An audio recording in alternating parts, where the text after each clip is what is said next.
मेले में दुकान लगाने वाले व्यक्तियों ने महापौर से मिलकर अपनी समस्याओं के बारे में अवगत कराया और निगम द्वारा बिजली का जो अत्यधिक रुपए वसूला जा रहा है उसे कम करने की गुहार की। मेले में दुकान लगाने वाले छोटे व्यवसायी बहुत ही परेशानी में हैं। उन्होंने पहले तो दुकान के प्लॉट पिछले साल से अत्यधिक रेट में खरीदे और उसके बाद अब निगम ने जो लाइट के लिए शुल्क लगाया है वह भी बहुत अधिक है। 40 वाट के एल बल्ब के लिए ₹75 प्रतिदिन की डिमांड लाइट वाले ठेकेदार कर रहे हैं। अब आप सोचिए 15 दिन के 1100 से 1200 रुपए होते हैं और एक बल्ब में दुकान में रोशनी नहीं होती है। अगर दुकानदार 2 बल्ब लगाता है तो उसका दिन का बिल ₹2500 होगा और अगर उसने फ्रीज रखा है तो फ्रीज का बिल जो कि पिछले साल 1500 से 2000 था इस बार 4000 बिजली ठेकेदार द्वारा वसूला जा रहा है जो कि बहुत अधिक है। अतः महापौर जी से निवेदन करते हैं कि इसे कम करें। थोड़ी सी बारिश होने पर उनकी दुकानों के आगे पानी जमा होने से कीचड़ हो गया है तो मेले में उनकी दुकान तक नागरिक नहीं पहुंच पा रहे। उन्होंने जो मोहर्रम की जगह चूरी पिछवाई है वही कहीं भी कहीं कहीं डाली गई है, उसे पूरी तरह बिछाकर रोड को एक समान समतल किया जाए।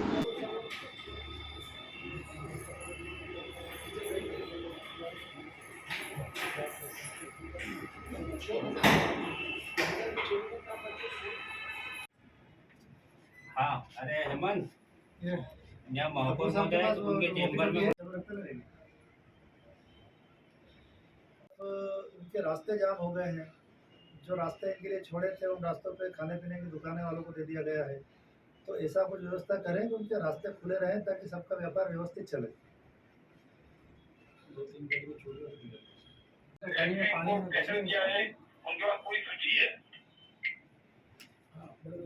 आप अगर कई जगह अंधेरा है और मेले के जो छोटे छोटे व्यापारी जो बाहर से आए हैं ये शिकायत भी कर रहे हैं।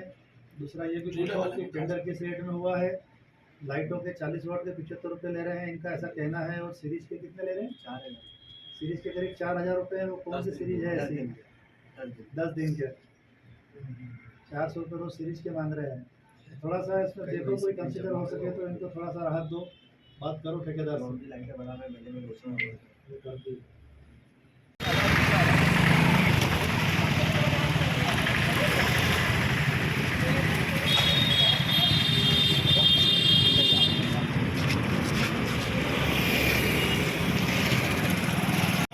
क्या नाम तुम्हारा? प्रकाश मत्रानी। क्या हुआ आपके मेले में? और आप समस्या ये है सर, मेले की समस्या ये है जो लाइट का जो चार्जेस इन्होंने रखा है वो मतलब दुकान का जो भाड़ा था ना उससे भी डबल रखा है। लाइट का मतलब एक रखा है 40 वाट की CFL का इन्होंने रखा है 75 रुपये 75 रुपीज़ पर डे। मतलब ये लगा लो, हिसाब लगा दो 15 दिन के कितने पैसे होते हैं। और एक सीरीज जो ज्वेलरी की दुकान पे जो ज्वेलरी की दुकान में सीरीज लगती है पिछले साल 1100 रुपये था, इस बार इन्होंने रखा है 4000 5000 रुपये। मतलब इन्होंने डबल नहीं ट्रिपल रेट रखा है जो लाइट वाला का बहुत उन्नति कर रहे हैं लाइट के। दूसरी बात ये है जो लाइट का जो इन्होंने जिसने ठेका लिया है जो बीच में जो लाइट की बल्लियाँ लगाई है, जो बल्लियाँ लगाई है लाइट लगाने के लिए, वो बल्लियाँ पूरी खाली पड़ी हुई है, कोई यूज में नहीं आ रही। उस पर लाइटें लगनी थी वैसे, वो बल्लियों पे लाइटें कुछ नहीं है। तीसरी समस्या ये है पर कल बारिश आई थी बहुत तेज़, इन्होंने मोहरम डाला नहीं, बरोबर मोहरम डाला नहीं, चूड़ी डाली नहीं, बीच बीच में चूड़ी डाल दी, पीछे पीछे चूड़ी नहीं डाल दी। तीसरी समस्या ये है कि इन्होंने जो बोला था नीचे खाने पीने की दुकानें ऊपर नीचे ही लगेगी, ऊपर नहीं लगेगी, तो कुछ दुकानें हमारी ऊपर लग गई है। तो उससे तो हमको कोई समस्या नहीं है क्योंकि हमको भी अच्छा नहीं लगता है किसी के पेट पे लात मार के हटवाना। वो जो लग गई। हमारी समस्या ये है बस खाली ये लाइट का जो चार्जेस है वो कम करा जाए बस, और चूड़ी डलवा जाए और मोहरम डलवा जाए बस, और कुछ हमारे को कोई समस्या नहीं है। ये 2 हमारे नियम पूरे करे जाए। महापौर का बहुत बहुत शुक्रिया अदा करें।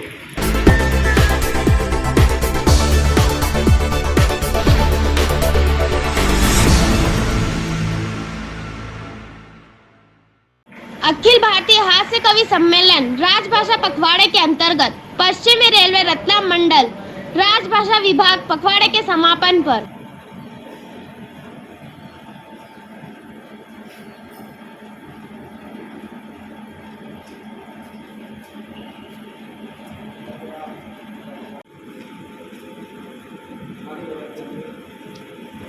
समारोह एवं हास्य कवि सम्मेलन के अवसर पर उपस्थित मंडल रेल प्रबंधक जी, आमंत्रित कविगण, अधिकारीगण, मान्यता प्राप्त संगठनों के पदाधिकारी, और उपस्थित कर्मचारियों का मैं राजभाषा विभाग की ओर से हार्दिक स्वागत करता हूँ। राजभाषा के प्रयोग प्रसार को बढ़ाने हेतु वर्ष भर कई कार्यक्रम आयोजित किए जाते रहे हैं। कोरोना काल में भी राजभाषा की प्रतियोगिताएं और कार्यक्रम ऑनलाइन दिनांक 14 से 30 सितंबर तक राजभाषा पखवाड़ा मनाया गया तथा रतलाम मंडल चित्र देखकर भाव व्यक्ति, हिंदी शुद्ध लेखन, मौलिक कविता एवं राजभाषा प्रश्न मंच आदि आयोजित किए गए, जिसमें बड़ी संख्या में अधिकारियों एवं कर्मचारियों ने उत्साहपूर्वक भाग लिया। मैं आप सभी को पुरस्कार विजेता कर्मचारियों को शुभकामनाएं देता हूं और आमंत्रित कवियों का मैं पुनः हार्दिक स्वागत करता हूं। धन्यवाद।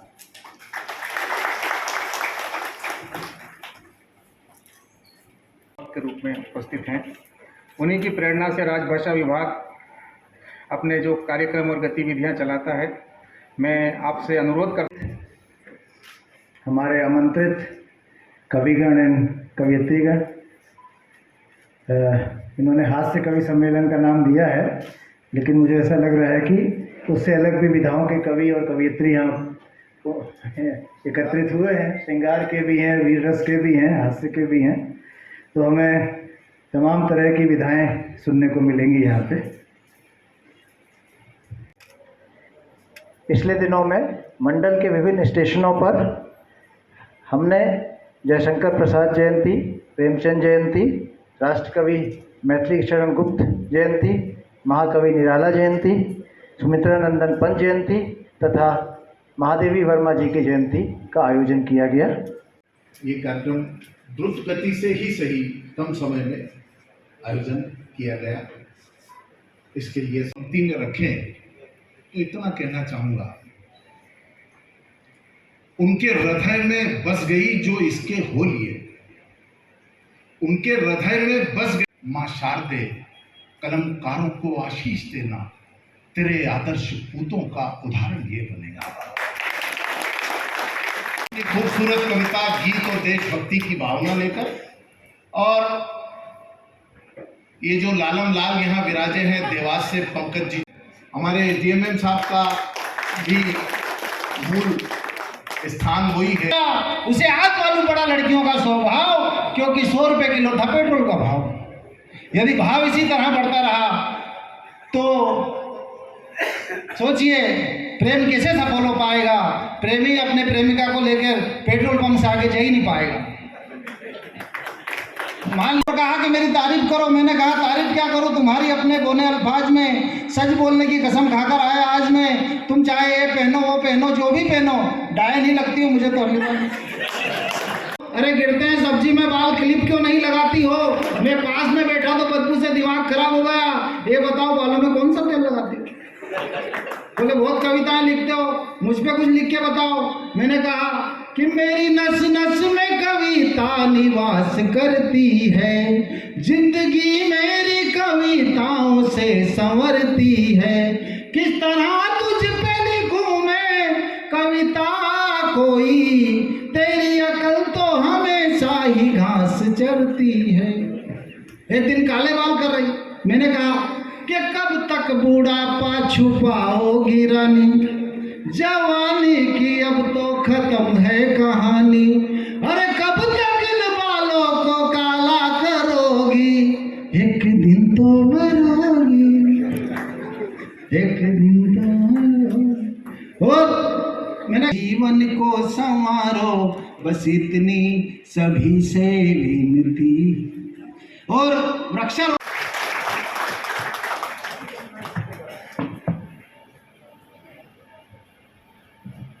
बहुत बहुत धन्यवाद। भक्ति से टल जाती है और पंक्तियां होठों तक आते आते गीत के रूप में ढल जाती है। जोरदार तालियों से कीर्ति विशेष कर मंच को प्रणाम करती हूँ, माँ शारदे को प्रणाम करती हूँ, आप सभी बुद्धिजीवी श्रोताओं को विशेष नमन करती हूँ। आज मेरा सौभाग्य है कि आप सभी के बीच हूँ, काव्य पाठ करने का आनंद। मुझे कीर्ति विशेष कहते हैं, बहुत शुक्रिया। लगता है कि हो गया मुझको उस लड़की से प्यार। लीजिए सुनेगा कि ज़िंदगी की राहों में न जाने कितने यार मिलेंगे, हम ना हमसे अच्छे हजार मिलेंगे, और उन अच्छों की भीड़ में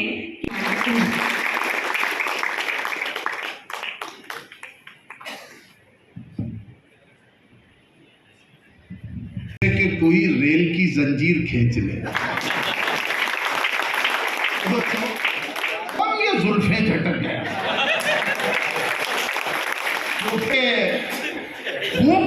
तो मैंने पंक्ति आपसे आए हैं जो वाह भाई वाह में अभी 17 तारीख को आपने सुना होगा। देश में इनका होता क्या है कि यहाँ इतनी, तो अब मैं कहूँगा कि तुम्हारे हाथ से गुंजन को विनय का साथ देते हैं।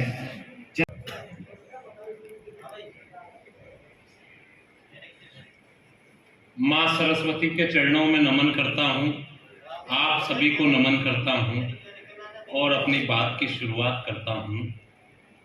जिंदगी अजात शत्रु है और सुनीता पटेल है।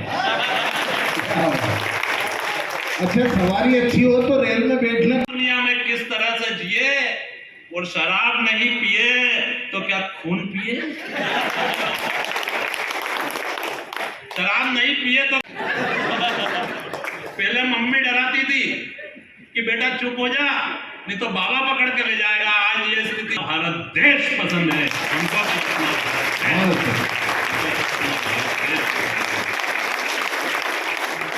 DRM साहब कई 100 साल पुराना रिश्ता है और आज भी हमारी जिंदगी में भारतीय रेल का बहुत महत्व है। हम अपने बस्ते को खूंटी पे टांग के, क्या यार पापा जिंदगी में एक काम किया वो भी भीख मांग के। क्या बात तो बच्चे तो बच्चे हैं साहब, बच्चों की क्या बात करनी। माइक है, हम क्या होता है साहब कि हम कवियों की जिंदगी में मैंने बताया था कि भारतीय रेल का बहुत महत्व है। और जिस तरह भारतीय रेल का महत्व होता है ऐसा ही हम कवियों की जिंदगी में 2 चीजों का और महत्व होता है, और वो 2 चीजें होती है। एक तो माइक, कवि को माइक अच्छा मिल जाए तो वाइफ भी अच्छी मिले, और वाइफ अच्छी मिल जाए तो माइक भी अच्छा मिले, कोई नहीं बड़ा। तो साहब माइक और वाइफ का बहुत महत्व है हम कवियों की। कि एक बार बुरे फंसे एक कवि सम्मेलन में जाकर घर से निकले थे शायद अपना ही मुंह देखकर, सुबह साल अच्छा है तो अपना आप बिक ही जाएगा। तो साहब अपन नेता की बात नहीं करते। सुबह सुबह धर्मपत्नी ने डांटा, थोड़ा सा आगे गए तो एक नेताजी ने रास्ता काटा। हमने सोचा आज तो हो गया कबाड़ा, जैसे तैसे कवि सम्मेलन के मंच पर पहुंचा। आपे से बाहर हो रहा था, अमिताभ बोला यार क्यों रोता है, आजकल तो अपन की माँ से, लेकिन मेरी माँ मेरी माँ मेरी माँ मेरी माँ तो भगवान के पास है।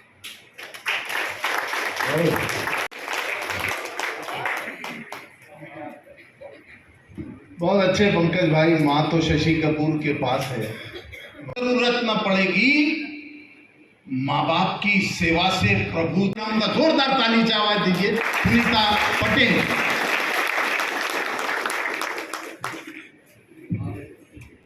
अभिनंदन, दिल से प्रणाम पहुंचे और आप सभी सुधी श्रोताओं को सुनीता पटेल की राम राम पहुंचे। जिस तरीके से हम अपने संस्कारों को जीते हैं उसी तरीके से पढ़ाई है। और DRM साहब देखिए कि अंगार के कवि आए हैं, श्रृंगार के कवि भी बुलाए आपने, बहुत अच्छा किया, भंगार के कवि नहीं बुलाए। सुश्री मतलब बड़े कंफ्यूज लग रहे थे और कहा कि ध्यान आकर्षण के लिए वो ऐसा कह रहे थे। मैं भी गंभीर मुद्रा में आप लग रहे हैं, हाथ से कवि सम्मेलन में थोड़ा हंसी मुझको नहीं। और यकीन मानिए GST बिल्कुल नहीं लगेगी। आपने शादी की बात छेड़ी तो वो जरा गंभीरता से विचार करें। जिसके बिंदी सदा भाल पे सजती, दिल को बहलाने का सामान नहीं हो सकती। फिर हंसने हंसाने का क्रम, क्योंकि आज आपको हंसाने की जिम्मेदारी मैं स्थान ग्रहण करूंगी, उसके बाद अजातशत्रु जी को सुनना है कि आवाज दूं और साथ में आपकी तालियां आए कि दिया खामोश है तो क्या हमारे। बहुत बहुत शुभकामनाएं। रतलाम मंडल भारतीय रेल ये जो जिम्मेदारीपूर्ण कार्य कर रही है, इसमें इनकी कविताओं पे ताली बजाई कभी? बोले नहीं, बोले कृपा यही अटकी हुई है। एक बार जोरदार तालियां बजा दो। तो आप आप ये जो उत्सव करते हैं प्रतिवर्ष कर सुना रहा हूँ, उस कविता में किसी अधिकारी की इतनी कमजोर हो जाती है। हम जिंदगी की सांसों की दुआएं मांग रहे थे, रेमडेसिविर पता नहीं क्या क्या, हॉस्पिटल में एक बेड के लिए कुछ छिपे थे नर नारी, कोरोना ने बेहाल कर दिया। कैसे बेहाल किया? धन्यवाद ज्ञापित करती हुई तालियां होना चाहिए। लोग, उनके मुखिया जनाब इरशाद गोरी साहब और आप इस्लाम की सरजमीन ने मुझे पाल पोस कर बड़ा किया और आज इस शहर, मगर खोकर ये मत भूलो, करो तारीफ बीवी की मगर खोकर ये मत भूलो, बुराई माँ की मत करना। मुझे अपना कल तुम्हारे नाम करता हूँ, तुम्हारे नाम करता हूँ, तुम्हारे नाखों का गंगा जल तुम्हारे नाम करता हूँ। अब बात श्रृंगार की है, आपका मिजाज समझते हुए। पुरस्कार रेलवे बोर्ड स्तर पर भी मिल चुके हैं। एक यही प्रयास इस प्रकार से जो हुआ है, माननीय मंडल प्रबंधक महोदय,